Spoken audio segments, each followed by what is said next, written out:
ஸ்ரீ குருபியோ நமகா. திருப்பாவை 15ஆம் நாள் பாடல். ஓரடியில் சொல்லும் ஒரு கதை. வல்லானை கொன்றானை மாற்றாரை மாற்றழிக்க வலிமை மிக்க குவலையா பீடம் என்ற யானை. இந்த யானைக்கு ஸ்ரீ கிருஷ்ணன் மோட்சம் தந்தார் என்ற கதையை நாம் பார்ப்போமே. மகாபலி சக்கரவர்த்திக்கு மந்தமதி என்ற புதல்வன் லட்சயான பலம் கொண்டவனாக இருந்தான்.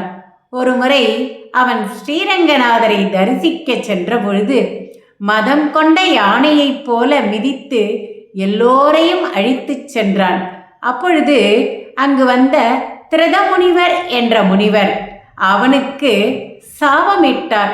என்ன சாபம் என்று, நீ யானையாக கடவது என்று சாபமிடவே அவன் துடித்து போய் அவரை வணங்கி தனது சாபம் நீங்க வேண்டி நின்றான். உடனே அந்த முனிவர் அவனது பக்தியைக் கண்டு சாபம் நீங்க அருளினார். அதாவது, உனக்கு ஸ்ரீ கிருஷ்ண பரமாத்மா கையால் சாப விமோச்சனம் பெற்று முக்தியடைவாய் என்று கூறி, அதுவரை நீ குவலையா பீடம் யானையாக 10,000 யானை பலத்துடன் இருப்பாய் என கூறி வரமளித்தார். அந்த சமயத்தில் ஸ்ரீ கிருஷ்ணரும் பலராமரும் கம்சனை கொல்வதற்காக மதுராபுரிக்கு வந்தபொழுது கம்சன் இவர்களை கொல்ல குவலையா பீடம் யானையை அனுப்பி வைத்தான்.